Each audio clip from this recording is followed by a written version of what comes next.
Hello, good morning सगळ्यांना. कसे आहात सर्वजण? मी तर खूप आनंदी आहे, खूप खुश आहे आज कारण माझा स्पेशल डे म्हणजे मी खुश असणारच. तर आज आहे माझा बड्डे. आत्तापर्यंत माझ्या बड्डेचा मी कुठला व्लॉग वगैरे टाकलेला नाही आहे. म्हटलं चला आजपासून माझ्या बड्डेचा आजचा व्लॉग टाकूयात म्हणून आज शूट करते. आणि खरं तर एक जरा सरप्रायझिंग माझ्यासाठी काहीतरी गोष्ट घडलेली आहे. ती काय आहे ती तुम्हाला व्हिडिओमध्ये तुम्हाला पुढे सांगतेच. तर कोण कोण बड्डे विश करणार आहे त्या सगळ्यांना आधीच सगळ्यांना थँक्यू, खूप मनापासून थँक्यू. आणि आज माझा जो बड्डे सेलिब्रेशन असणार आहे ते काय असणार आहे, काय काय घडलं आहे ते सगळं तुम्हाला काय काय इकडे बघ, इकडे इकडून दिसतंय. हॅपी बड्डे मग आई, मग हॅपी बड्डे. तर आज आईचा आहे बड्डे. Happy birthday. तर आम्ही आज कुठे तर जाणार आहे आणि ते सगळं कसं हो सांगितलं, सरप्राईज मामाकडे जाणार आहे. तर त्याच्या मागचं काय काय घडलेली जरा स्टोरी आहे ती सगळी सांगते तुम्हाला या व्लॉगमध्ये. तर व्लॉग स्किप न करता बघा आणि माझा बड्डे कसा सेलिब्रेट होतोय तो पण तुम्हाला ह्या व्हिडिओमध्ये पाहायला मिळेल. चला. मी आत्ताच तुम्हाला सांगितलं की सरप्राईज काय आहे, माहेरी जायचं आहे. खरं सांगू का, मला माहेरी अजिबात जायचं नव्हतं आत्ता. का ते तुम्हाला व्हिडिओमध्ये मी पुढं सांगतेच, पण आता जायचंच ठरलं आहे तर म्हटलं चला आता आवरून घेऊयात म्हणून भाजी फोडणीला टाकली. आता सातारचा आमचा फेमस जो सांडगा आहे, सांडग्याची रेसिपी काय दाखवत नाही आत्ता. मी साधा सिंपल सांडगा बनवते. फक्त हा तळलेला सांडगा गरम गरम आणि त्याच्यासोबत असणारा खरपूस असा मस्त शेंगदाणा असं जर खाल्लं ना तर एक नंबर लागते. असं पण उन्हाळ्यात कुठल्याच भाज्या खाऊ वाटत नाहीत. मग त्यावेळेला भाज्या बघितलं की नको वाटतं, पण सांडगा बघितलं की पहिलं पोटात भूक लागते असं होतं. त्याच्यामुळे मस्तपैकी इथं सांडगा फोडणीला टाकून पहिल्यांदा भाजी पटापट करून घेते.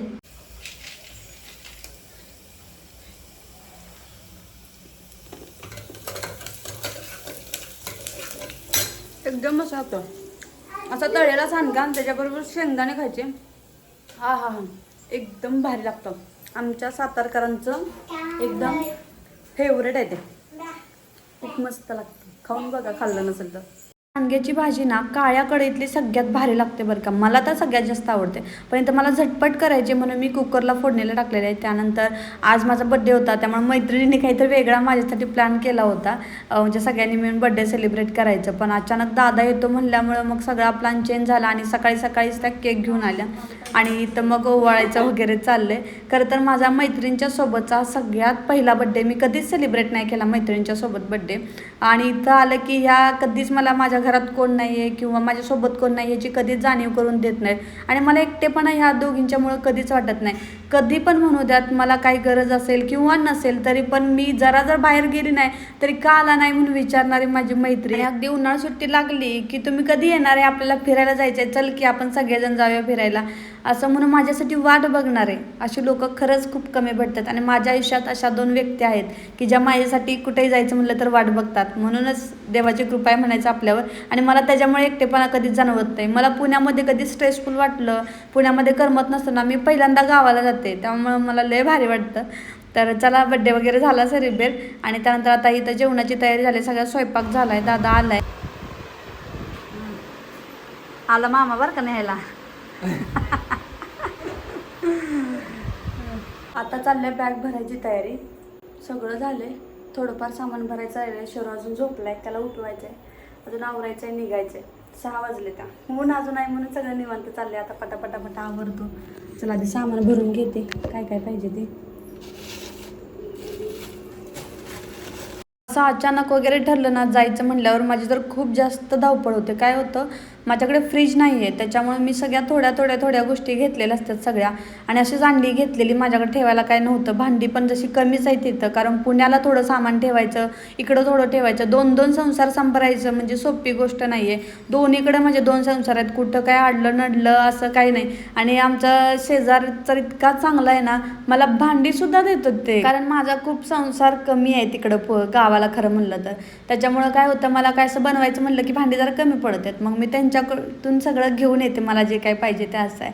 आणि सामान पण तेवढंच मी आणते. ते बोलतात की बाजार वगैरे आणला किंवा मार्केटमधनं भाजीपाला आणला की त्यांच्या फ्रीजमध्ये ठेवायचं. त्यामुळे एवढी मदत होते ना मला.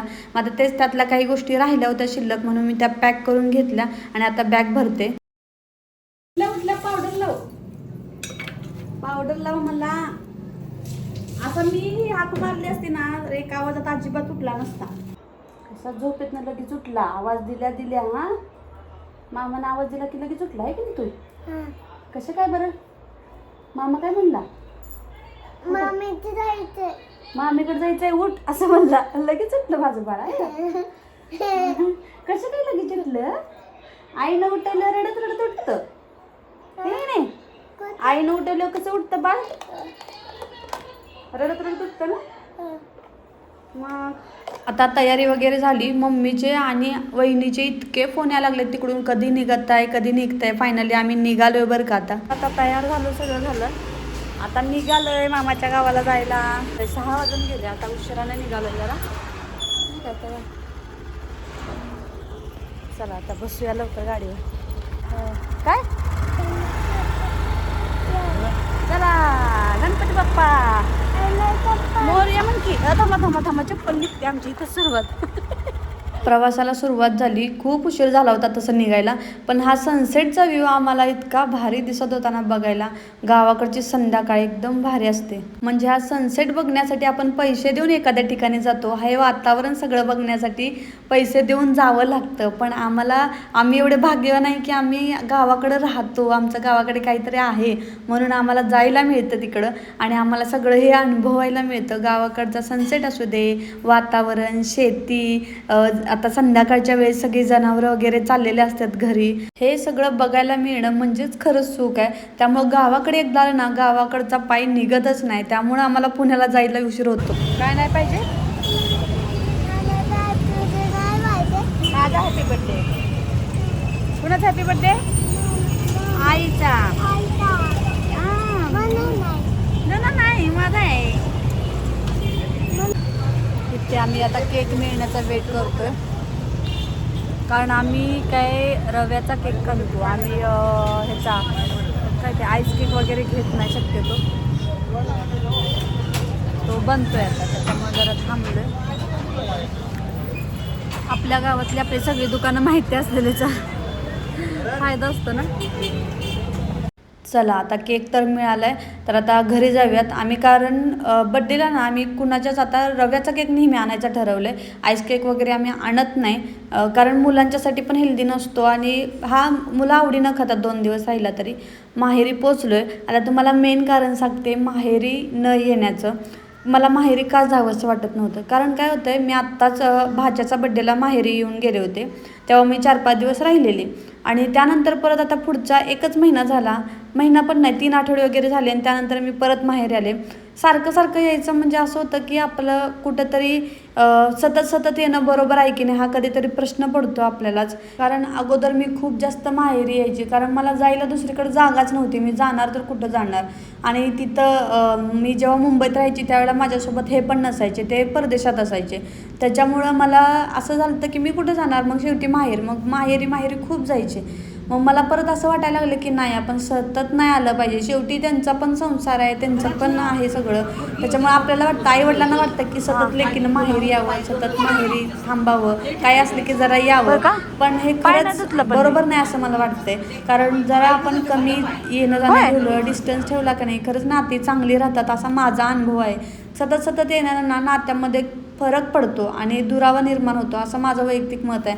तुम्हाला असं वाटत असेल ना तर मला कमेंटमध्ये सांगा. कारण मला असं वाटतंय की बाबा माहेरी हे थोड्या दिवसांचंच असतं म्हणतात का नाही, थोड्या दिवसाचंच माहेर हे चांगलं असतं. हे मला जरा असं कुठंतरी वाटते की बाबा हा हे खरंच आहे. त्यामुळं जर माझं काही चुकत असेल तर मला सांगा कमेंटमध्ये. तर आता चला तयारी चालल्या बड्डेची. नको म्हणताना भावानं बड्डे सेलिब्रेट केलाच. यायचं नव्हतं मला खरं तर बड्डेला, पण त्यांनी आग्रहानं बोलवूनच घेतलं. दरवर्षी मी बड्डेला इथंच असतात, त्याच्यामुळं मला असं वाटतं की दरवर्षी काय तेच ते करायचं आणि एवढं मजा येत नाही. लहान मुलांचा बड्डे असतो, आपलं काय असं वाटतंय मला अलीकडं. पण का वाटतंय माहिती नाही, पण तसं वाटतंय. म्हणून आता मी ठरवते की काहीतरी वेगळं करायचं बड्डेला. त्या दिवशी कुठंतरी जायचं किंवा देवदर्शन असू दे, जिथं आपल्याला शांतता वाटते अशा ठिकाणी करायचं. म्हणजे सेलिब्रेशन नाही करायचं, जायचं फक्त, छान दर्शन वगैरे घ्यायचं किंवा असं शांत ठिकाणी जायचं, असा माझा विचार चाललाय. पण बघू हे कधी होतंय. माहेर येणं हे कुठल्या लेकीला आवडत नाही, सगळ्यांना भेटायला कधी पण आवडतंच. पण ते माहेर हे टिकवायचं असेल ना तर जेवढं कमी दिवस येईल ना तेवढंच ते माहेर टिकतं. हे खरं आहे का हे मला तुम्ही सांगा. आणि आता माहेरी आल्यावर सगळ्यांना भेटून खरंच चांगलं वाटतंय. एकटेपणात तेवढी मजा आली नसती, तेवढं माझं मन रमलं नसतं आणि चांगलं वाटलंच नसतं खरंच. पण सगळ्यांच्यात आल्यामुळं बरं वाटते. दादांना हट्ट केला म्हणून आले. तर इथं छान बड्डे वगैरे सेलिब्रेट झाला. वहिनीनं पण एकदम भारी जेवण बनवलं होतं. आईनं पारंपुऱ्या केलेल्या, वहिनीनं बाकी सगळं जेवण बनवलं आणि आता आम्ही सगळेजण मिळून मस्त जेवण करतोय. आणि हेच जर मी एकटेपणात केलं असतं तर मला एकटंच जेवण बसावं लागलं असतं. तर आता इथं सगळ्या पोरांच्या बघा कसे मस्ती चालल्या. आलाच काय पाहिजे तुला? अयो पडला पडला थांबा भाऊ कापते थांब जरा. आता सकाळच्या पारी अजून खाली वतायची, पुन्हा ती पोरांना खेळायला लावायची. खेळायला लावायची नाही, ती त्यांची तीच वत्ते ती.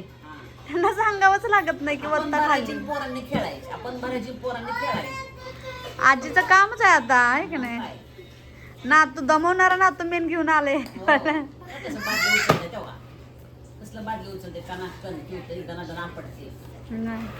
चला आता बघू हा पोरांचा खेळ आपण किती तास थांबेल काय सांगता येत नाही.